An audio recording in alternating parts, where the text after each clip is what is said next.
Hi, I'm Timur Civan, and welcome to The Lighting Plan. On today's episode, I'm actually going to take you guys on a tour of a product shoot.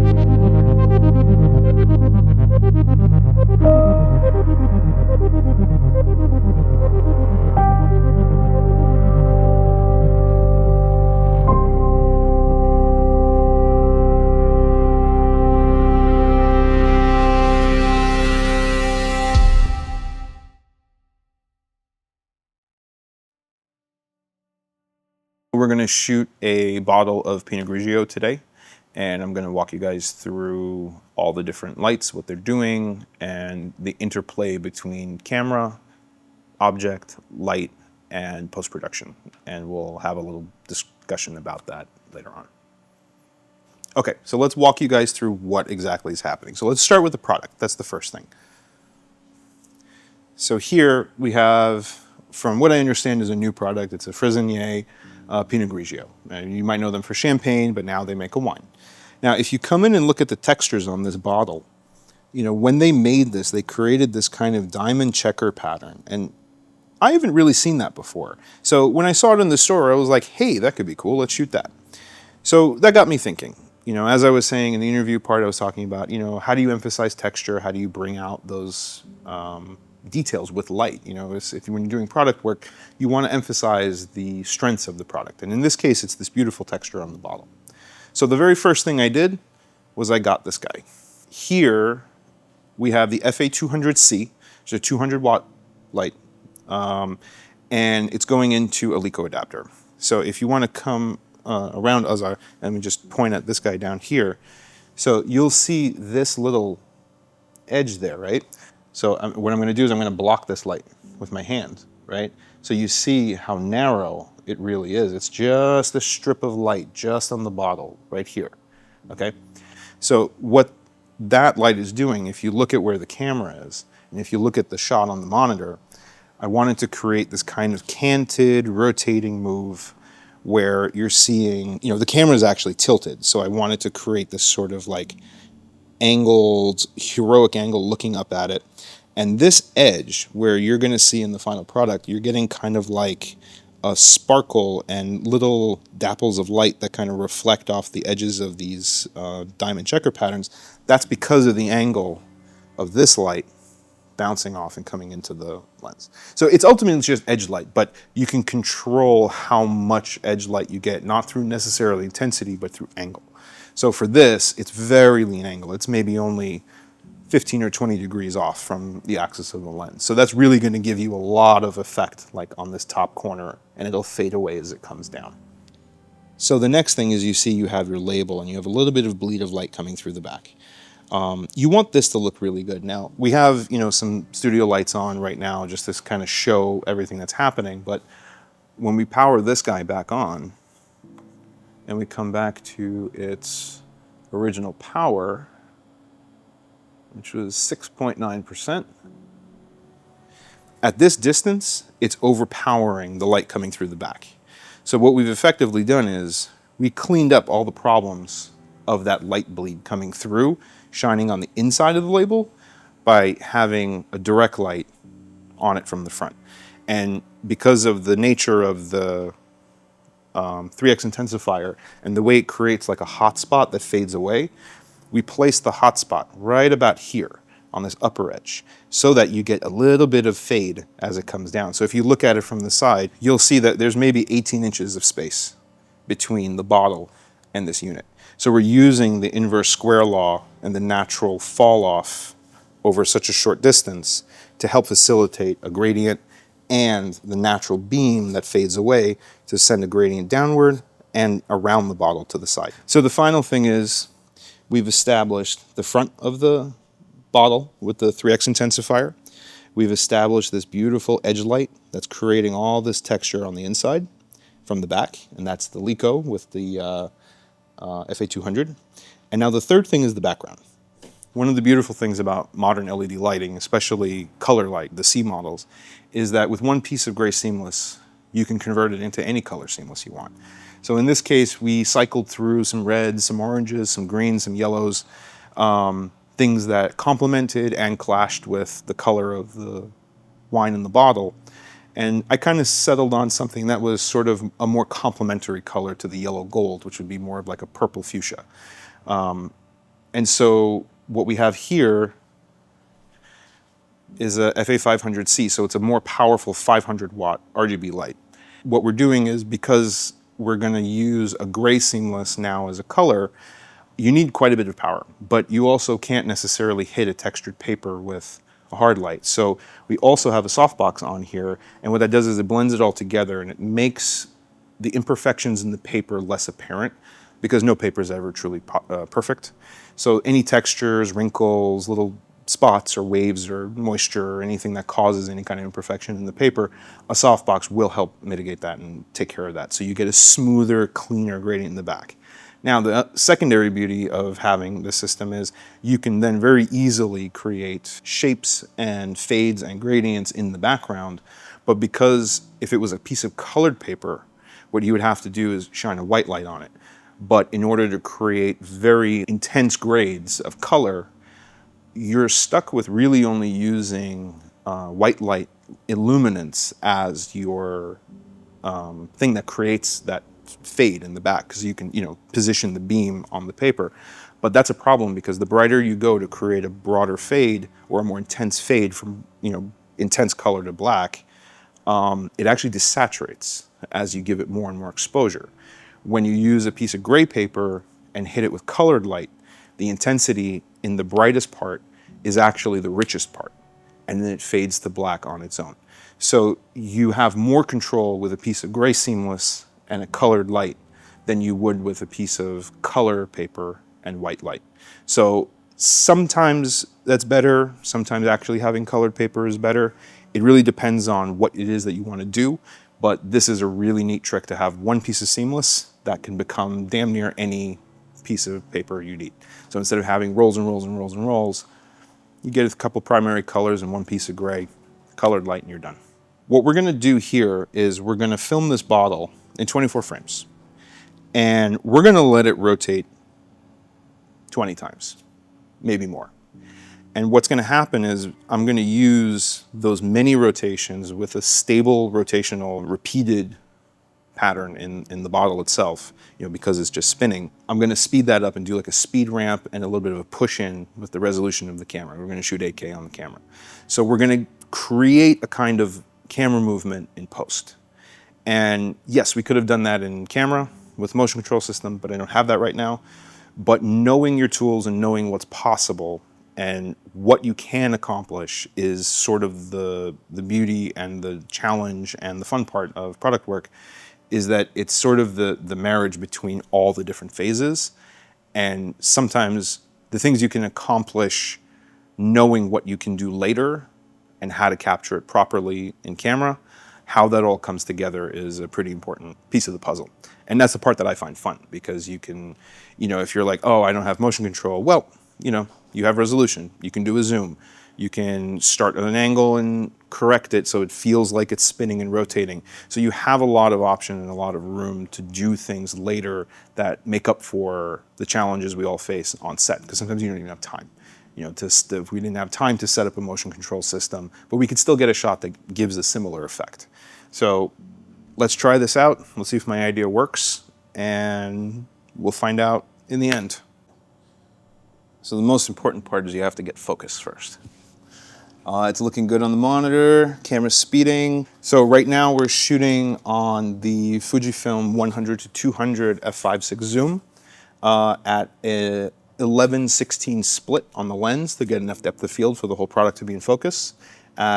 Using the dual base ISO in the camera, I'm at 3200 ISO, 60 frames per second at 120th of a second shutter.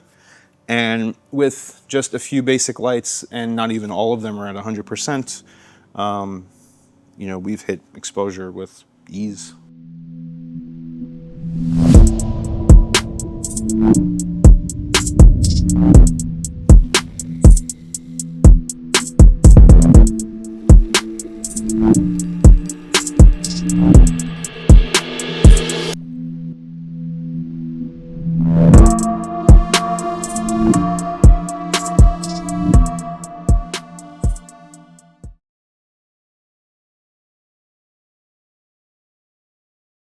I got interested in tabletop cinematography, as always with everything, by accident.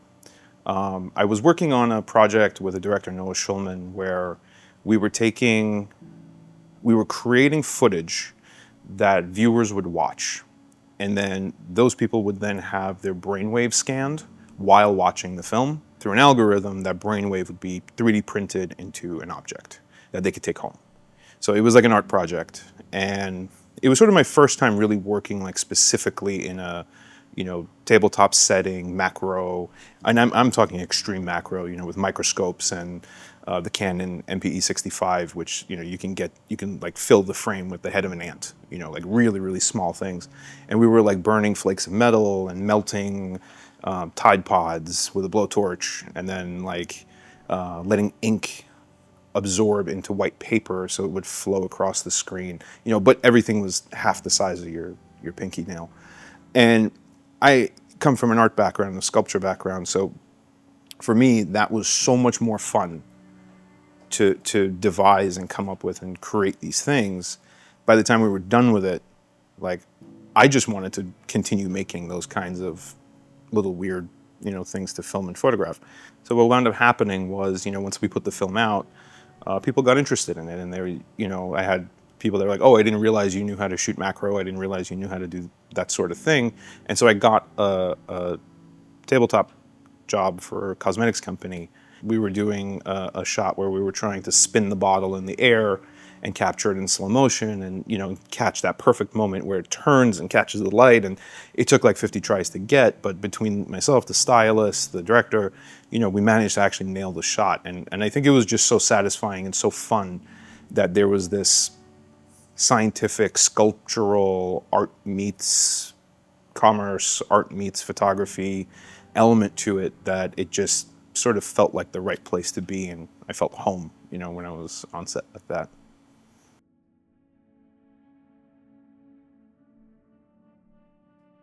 What makes tabletop and product cinematography a little bit different than standard commercial fare, people and places and reviews, that sort of thing? It's really that blending of art and science. It's the rigging, the armature. It's a whole language of what tools do what.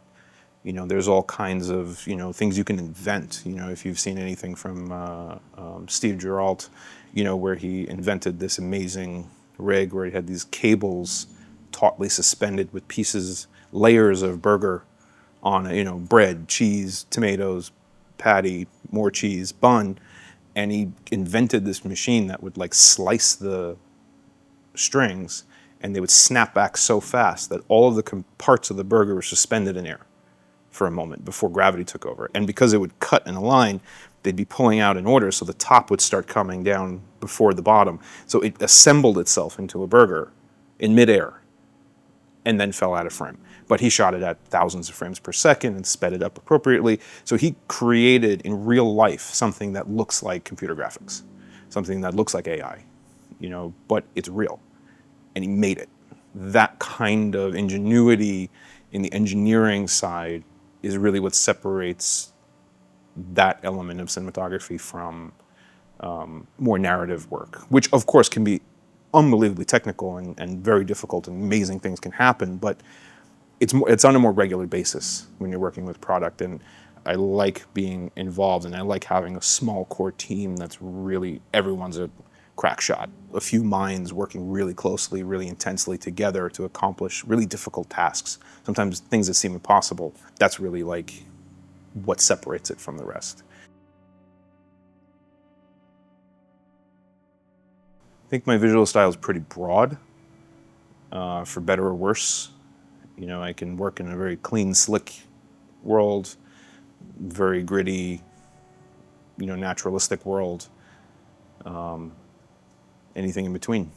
I enjoy working in many different styles and many different ways, and I think that's kind of part of why it's hard to describe, because I really try to bring what's appropriate to the subject matter, whether it's something narrative, something traditionally commercial. I think it's hard for a person to see their own style because it's sort of the filter through which you think. So it's like what seems the most obvious to you. That's just how things are. That's you pick up the camera, that's how it looks. The part that's really interesting is sometimes I'll get a phone call from my mom or my wife or a friend and be like, "Hey, did you shoot the da-da-da commercial?" And I'll be like, "Yeah, how did you know?" You know, and they're like, "Oh yeah, it's totally you." And I'm just like, I don't even know what that means. They can't explain it either. They just say, "Oh yeah, I know you shot that one. I can tell." And so that's a part that's really like confusing because it's like can't really pinpoint what that is, but I guess something's there. I would say that the one thing I focus on the most when trying to shoot anything is just to make sure that there is an emotional response between the light, the camera, and the subject matter. And I want that thread between them to be really solid. And that's what I work really hard for. And if that is what people are responding to, great. If it's just a question of the way I frame or the way I light, that's also possible and great. You know, as long as it's distinct, I guess that's good. But yeah, it's difficult for me to put my finger on that.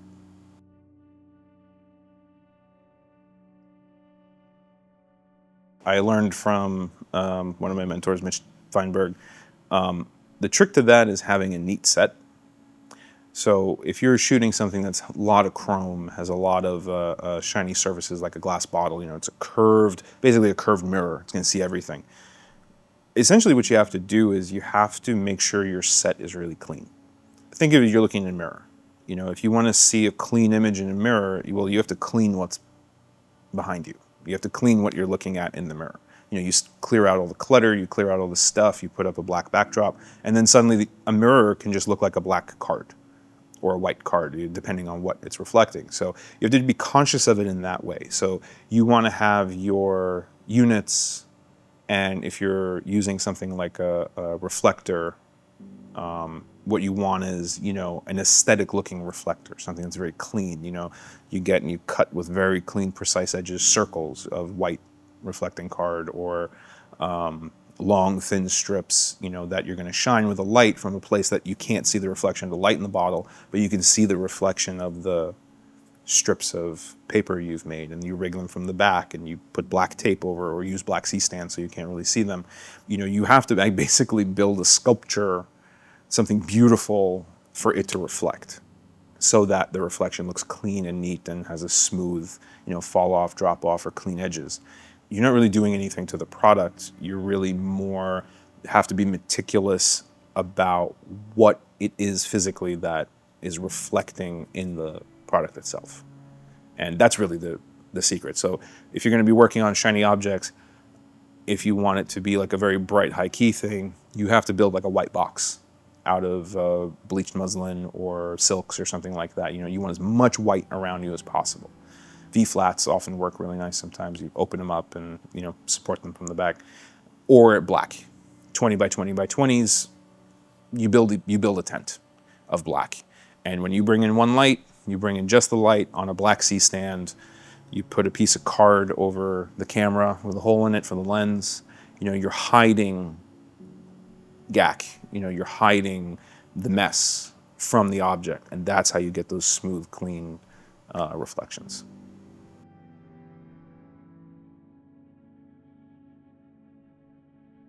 For creating things like texture or shapes with lighting, it really comes down to what the object is.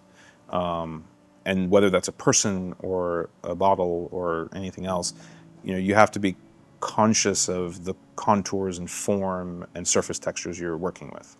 So if you're working with something that has a rough surface, like the bottle we're working with now has this sort of diamond pattern in it, the leaner and more like on axis the light hits it, the more reflectivity you're going to get on that edge, right? You're going to feel that texture, you're going to feel that diamond cut pattern. Whereas if it's a softer, flatter light, that pattern may get somewhat washed away. So as long as you know how to control the light for the textures that's on it, and this applies for skin as well. So if a person has, you know, baby smooth skin, you can light them any way you want. You can hit them with hard lights, you can hit them edge lights, they're going to look great. If a person has a pockmarked skin texture or you know, a heavier skin texture or very strong features, you know, then you have to be more conscious of how the light wraps around. how it's, yes, you have your key coming from here, but you also have a fill light from there, and you have another fill light here to make sure it's, the shadows under the nose are not too strong, or under the jaw, or under the cheek, or under the chin. Of course, the material with which you're diffusing makes a huge difference too. For skin, I prefer muslin. I feel like it gives a shineless, non-specular kind of light, and it's flattering on everybody, regardless of skin type. But diffusion like that tends not to work really well on objects that are shiny or metal, or so if you're shooting like a watch or a bottle or something like that, diffusion kind of isn't your friend. You actually want the specular highlights. You want to feel the texture of the metal. You want to feel the texture of the object you're shooting. So you have to learn kind of how textures react to different kinds of lights, and just kind of keep that in your head and let that, list from which you draw knowledge, as you're working.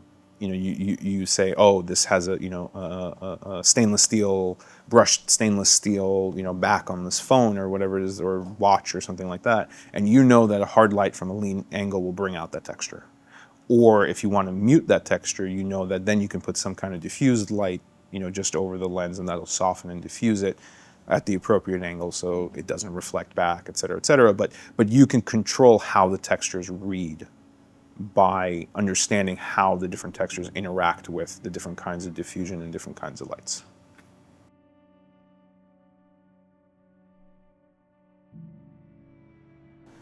Okay, most technically difficult tabletop shot we've ever done. Okay, so I'm gonna remove the word tabletop from that one, but it still applies because it was a motion control shot.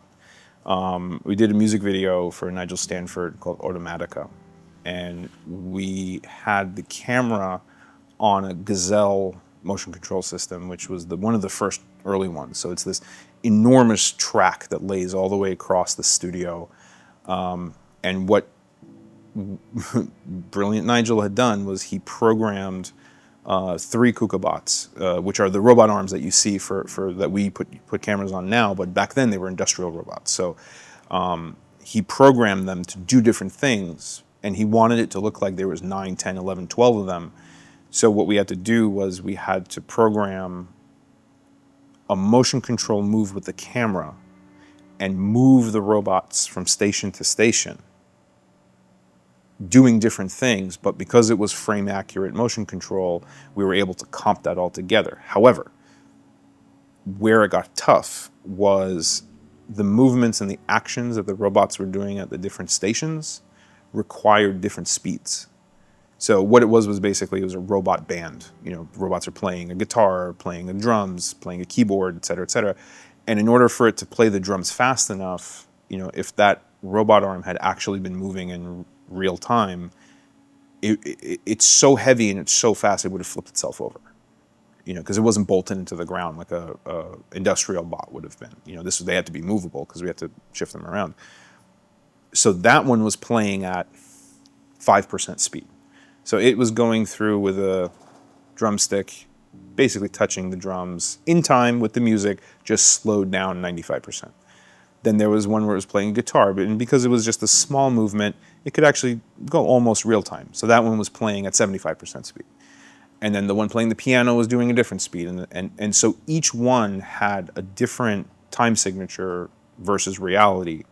But we had to calculate that to the Gazelle bot, which had to be accurate to the frame, because as it's also a long, big moving shot. So if you start getting them out of sync, when you comp them together, then you're going to start getting this movement where like one of the robots is expanding and contracting because it's growing and shrinking differently based on where the camera is.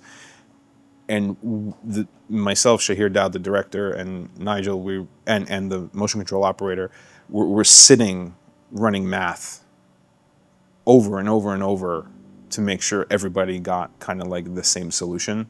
And I pretended I knew how to do that much math. I really didn't, but I just was trying to keep track of what they were doing and making sure the camera was now. Oh, and then that's the other thing. Then the camera had to cycle at these precise speeds. So we had to set it to 1.7 frames per second for this shot, or 1.9 for this, 13 frames a second on this one, 6 frames per second on another. So if you think about the robots that we're filming are operating in frame-specific, precise speed. The motion control robot has to be reset and run the full gamut at these precise speeds. Then the camera has to be running at precise speeds. And on top of that, there's lighting cues.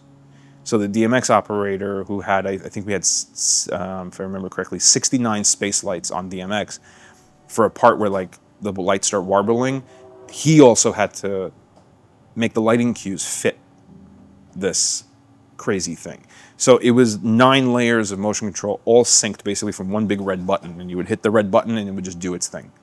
And we had to do, memory serves, nine passes to get everything we needed, but we wound up doing 25 passes because things were going wrong sometimes. Yeah, so that took almost a whole day, that one shot. So if you watch Automatica, just know that for that 4-minute music video, I think we shot for 3 days, 4 days. It was the big shot in the beginning or the big shot at the end. I forget which one it was. I think it's that tracking shot in the beginning.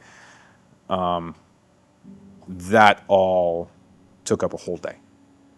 And then, then we had to shoot a whole music video around that too. So, and with the same problems, but luckily those were more confined and more singular objects, so we just had to do it one pass. Thank you for watching The Lighting Plan. I hope you had a good time, and I hope you learned something. The Lighting Plan is made possible by GVM.